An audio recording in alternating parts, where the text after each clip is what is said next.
Boa noite, gente. Tudo bem? Nossa aula de hoje é sobre o transtorno bipolar. Não sei se vocês já ouviram falar sobre esse transtorno.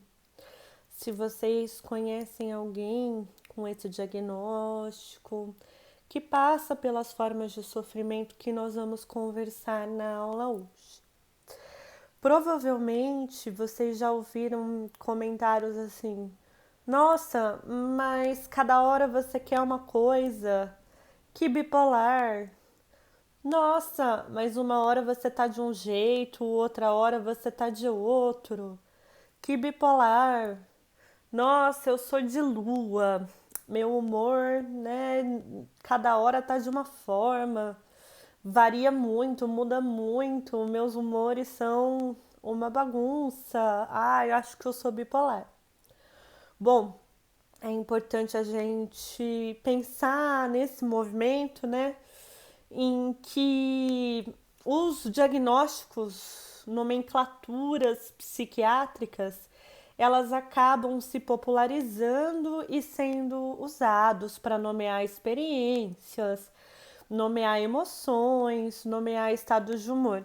E isso é cada vez mais comum. Usar, ao invés de eu dizer assim, nossa, tô desanimada, tô para baixo hoje, falar assim, ai, tô deprimida. Ou então, se eu tô em dúvida se o ciúme que eu tô sentindo tem uma razão ou não, se eu tô sentindo um ciúme exagerado, eu pergunto para uma amiga minha: você acha que eu tô delirando? Você acha que eu tô sendo paranoica? Ou então, se uma pessoa passa por um momento de muito nervosismo, de muita angústia, conta assim: ai, nossa, esse final de semana para mim foi de pânico, né? E o que a gente percebe então é que essas nomenclaturas, elas vão se tornando palavras popularizadas, mas nem sempre, ou melhor, em grande parte das vezes, o uso que é feito dessas palavras não corresponde ao uso dos diagnósticos, não corresponde ao uso dos tratamentos, né? Por isso que é importante nós, profissionais da psicologia, conhecermos as palavras que são usadas, até para poder explicar, né? Além de ser comum no dia a dia, ontem você falou que queria vir jantar aqui, hoje você diz que não, você é bipolar. Esse uso assim também é comum que pessoas cheguem a buscar ajuda psicológica e buscando ajuda psicológica dizem: eu estou aqui porque eu estou sofrendo bastante, porque eu sou bipolar, né? E a pessoa, ela, na verdade, se nomeia como bipolar a partir de algumas matérias que ela leu, textos que ela acompanhou, vídeos que ela assistiu, fóruns que participou na internet. Ela pode ter identificado alguns sintomas, mas pode ser também uma leitura que vem de. É difícil a gente não entender o que está acontecendo. É difícil passar por um sofrimento e não saber nomear. É difícil passar por um sofrimento e se sentir incompreendido. Então, é como se dando um nome que está, né, nos manuais de diagnóstico, que está entre os transtornos conhecidos, que tem acompanhamento, que tem tratamento, dando um nome fosse uma forma de buscar um reconhecimento daquele sofrimento. Então, eu não acredito que é à toa que as pessoas procurem e leiam e assistam vídeos para tentar dizer isso é o que eu tenho, né? Mas pensando agora do ponto de vista da psicanálise, que é a minha abordagem, né?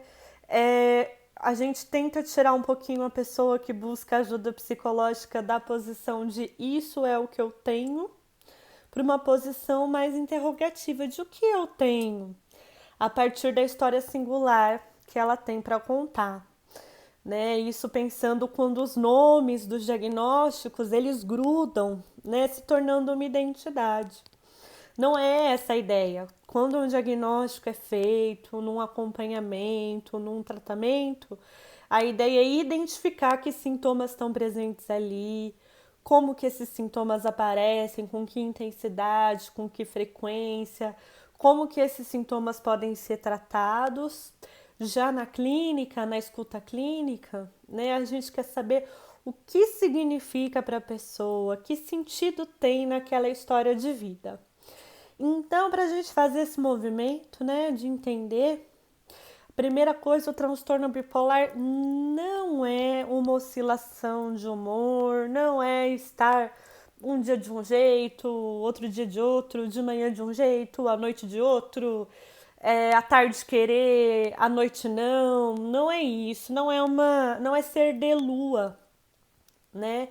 Tem a ver com o humor, mas é importante a gente também perceber a função do humor na nossa vida, do humor e dos estados emocionais, né? É muito difícil um dia que só aconteçam coisas boas ou que só aconteçam coisas ruins. Imagina uma semana, um mês, um momento da vida, uma fase em que só aconteça coisa boa, tudo dê certo, tudo maravilhoso, a gente vai até estranhar, né? E apesar de terem momentos muito difíceis, mesmo em meio a muitas dificuldades, nós temos fontes de prazeres, fontes de alegria. Então, se eu sinto uma intensa tristeza por uma perda, essa intensa tristeza é uma resposta à perda. Se eu sinto uma intensa alegria ao ver alguém que eu gosto, né, essa intensa alegria é uma resposta à presença dessa pessoa.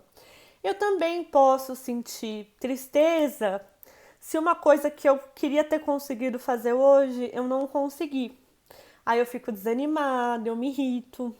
E eu posso sentir alegria, né? Porque eu vi um vídeo de um bichinho que eu acho fofo. Eu comi uma comida que eu acho gostosa. Então, tanto grandes alegrias, grandes tristezas, grandes irritações, grandes prazeres, quanto as pequenas alegrias, tristezas, frustrações, irritações, prazeres do dia a dia podem ser respostas ao que nos acontece. E quando essas respostas se combinam, né, eu estou contente por estar conversando com os alunos e alunas que eu gosto muito, mas eu estou preocupada porque eu estou pensando na situação de saúde que o país está passando, né? Eu estou contente por estar trabalhando um assunto que eu considero muito importante, mas eu tô angustiada porque me lembra de uma pessoa que com quem eu gostaria que estivesse em tratamento, estivesse melhor. Os nossos humores, eles se misturam. Só que nesse caso que eu tô descrevendo, os humores, eles são reações às coisas que nos acontecem e às muitas coisas que nos acontecem. Né? E os estados emocionais, no sentido de serem mais contínuos, de serem respostas mais constantes, eles também vão se combinando nas formas de ser. Né? Existem pessoas que costumam agir de uma forma mais agitada, de uma forma mais acelerada. Existem pessoas que têm um jeito de agir mais fechado, que hesita, que recua, que analisa mais. Então as emoções elas vão se combinando com jeitos de agir, né? Uma mesma pessoa. Vamos imaginar que todos vocês torçam para o mesmo time. Né, uma mesma pessoa diante da vitória do time pode reagir de forma eufórica, enquanto outra vai ficar feliz, mas de uma forma mais amena. Isso vai variar demais. Não é sobre isso que nós estamos falando quando nós estamos falando do transtorno bipolar. Quando nós estamos falando do transtorno bipolar, a própria palavra bipolar, ela tem a ver com polos, mas não é alegria e tristeza. Não. Não é estar contente ou estar irritado. Não é estar com vontade de fazer algo ou sem vontade de fazer algo. Também não. É muito importante a gente não confundir, né, alegria e tristeza, que são reações, com a mania, que é um dos polos, e a depressão, que é outro, ok? Pode ser que num olhar superficial você ache que uma pessoa que está em um estado de mania esteja alegre, ou ache que uma pessoa que está num estado de depressão esteja triste. Ou você, quando está sentindo uma tristeza muito forte, você se pergunta, será que é uma depressão? Ou uma alegria muito grande, você pensa, será que tá estranha essa alegria? Mas tanto a mania quanto a depressão, elas não estão emergindo em resposta ao que a pessoa está vivendo, em resposta às experiências da pessoa, ao conjunto de emoções daquele momento, a forma de ser. A mania e a depressão, elas vêm como uma forma de distorcer a percepção, como uma forma que acaba absorvendo todo o jeito de viver aquela experiência. Tanto a mania quanto a depressão, elas tiram a pessoa daquela forma de viver, daquela forma de ser, daquela forma de perceber e levam a um humor que participa de como ela vai lidar com o que acontece. No caso da mania, é um humor eufórico, acelerado. A pessoa ela tem a sensação de que o pensamento dela tá muito veloz. Ela tem uma sensação de que ela pode tudo, que o que ela quiser ela consegue. Com isso, ela pode ter ações mais impulsivas, sem medir as consequências. E ela se sentindo assim, eufórica, disposta, acelerada, com energia, ela pode ficar sem dormir, ela pode ter toda uma série de alterações no dia dela, em que ela vai fazendo, ela vai fazendo, ela vai fazendo, parece que uma coisa se liga na outra, que se liga na outra, que se liga na outra, tudo tem um sentido maior, um significado maior, uma energia, né? E aí isso pode até ser sentido como uma coisa boa pela pessoa. Mas o que acontece é que não é aquela alegria prazerosa de uma reação. Não é aquela disposição de estar envolvido em um projeto. Na verdade, o que a mania faz é tomar conta da percepção, né, de um jeito que a pessoa é absorvida por essa energia, por essa aceleração, por essa forma eufórica. E é muito comum que após um episódio maníaco, quando começam a se retrair essas reações, aquela pessoa que acreditava que podia tudo, que podia conseguir tudo o que quisesse, não tem limites, não tem restrições, não tem controle, eu vou e faço, eu vou e consigo, eu vou e... Chegue num momento de depressão em que ela começa a se condenar, a se cobrar, a se julgar e vai ruminando o que aconteceu como se fossem erros e culpas, né? Eu vou dar um exemplo assim para visualizar. Pode ser que na aceleração eufórica, cheia de energia e sentido do posso tudo da mania, a pessoa pega o cartão de crédito e compre, porque ela imagina assim, não, se eu comprar isso, eu vou usar naquilo, porque comprando, passa a madrugada entrando em sites comprando coisas. Depois ela olha, né, chegam uns pacotes, ela olha tudo aquilo e ela pensa, né, o que foi que tomou conta de mim para eu ter feito ações assim? Ou se sente culpada, se sente incapaz, se sente condenada, né? Os estados depressivos, mais uma vez, a gente não pode confundir a depressão com a tristeza. Quando algo difícil nas nossas vidas acontece, uma perda, uma ruptura, uma frustração, a tristeza é uma resposta. A depressão, mais do que uma forma de sentir, ela tem a ver com o esgotamento dos sentidos. Ela tem a ver com o abatimento, né? A pessoa sente inclusive dificuldade de sentir. Então, a depressão pode vir com esse vazio de sentido, essa ausência de sentido, e a pessoa vai se sentir desanimada, vai ter dificuldade de fazer coisas, inclusive coisas que podem parecer simples. Como que eu vou levantar, tomar banho, trocar de roupa? Como que eu vou resolver uma tarefa?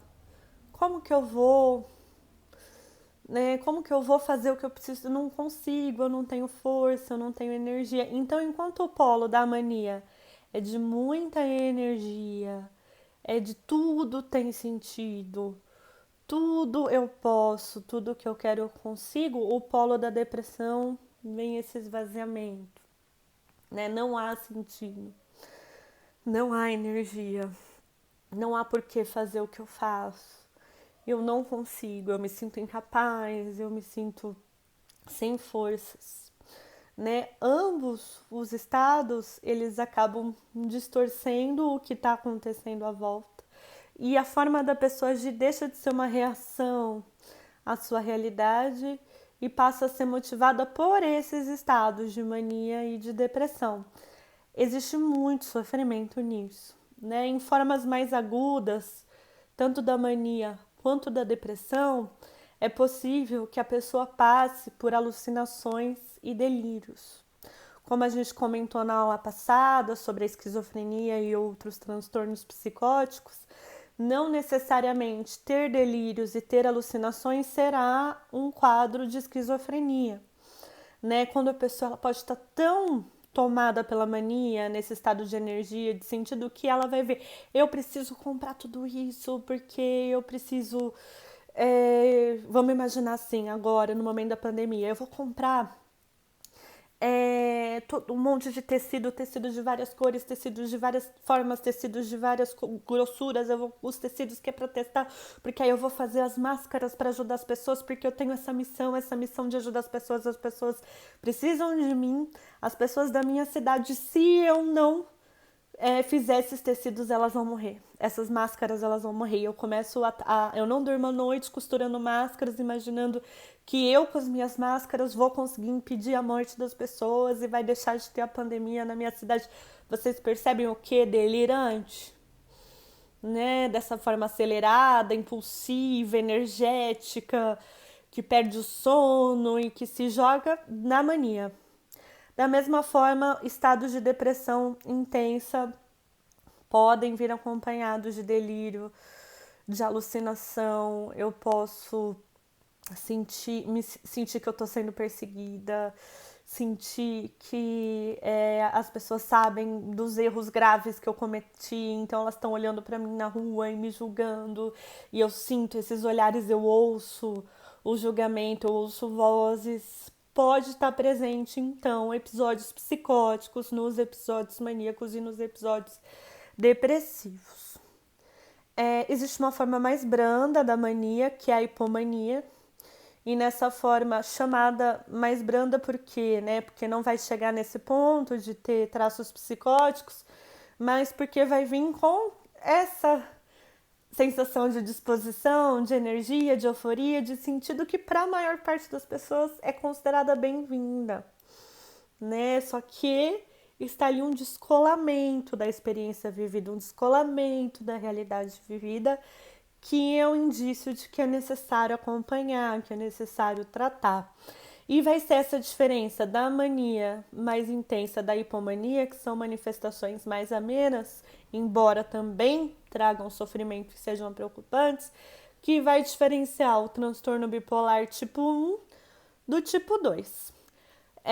Nós vamos acompanhar nos vídeos a seguir os critérios diagnósticos do que é ter um episódio maníaco, o que é ter um episódio hipomaníaco, o que é ter um episódio depressivo maior, que são, identificando esses episódios e a combinação entre eles, são a base para o diagnóstico psiquiátrico de transtorno bipolar 1 e transtorno bipolar 2, segundo o DSM-5, que é o Manual Diagnóstico Estatístico dos Transtornos Mentais da Associação Americana de Psiquiatria.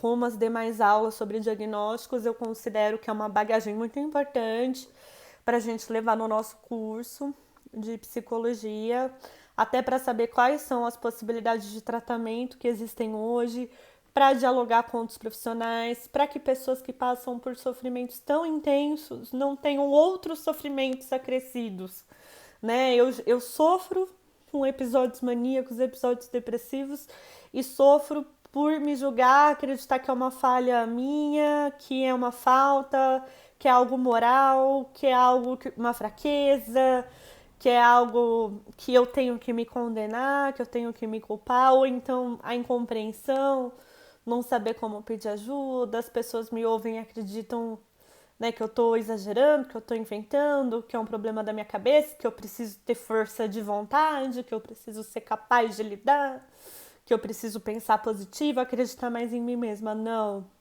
né? Diante de um grande sofrimento como esse, um primeiro passo é identificar que esses episódios maníacos, hipomaníacos, depressivos estão acontecendo, para que a própria pessoa possa compreender melhor essas experiências que ela passa e possa reconhecer também o quanto um tratamento pode ser transformador. Né? A combinação hoje há medicamentos que são chamados de estabilizadores de humor. Um bastante conhecido, acredito que muitos já tenham ouvido falar, que é o lítio. Mas a terapia, né? Porque a terapia ela não vai olhar para esses sintomas no sentido, você tem pensamentos acelerados e perde o sono, com que frequência, não, ela vai perceber os conteúdos, o sentido que essas manifestações têm. Né? Você pode entrevistar 100 pessoas que tiveram episódios maníacos, 100 pessoas que se sentiram cheia de energia, cheia de sentido, cheia de conseguir fazer as coisas. O conteúdo desses episódios não vai ser os mesmos e o conteúdo vai ter a ver com a história de vida. Né? Então é muito importante que a gente conheça esse vocabulário, até para poder dialogar com outras áreas, até para poder conversar quando há encaminhamentos, né, num trabalho multiprofissional e principalmente para aumentar a conscientização do sofrimento psíquico como uma área que não é para ter julgamento, incompreensão, depreciação, e sim do sofrimento psíquico como uma área que requer cuidado. Então, a nossa aula de hoje é sobre o transtorno bipolar.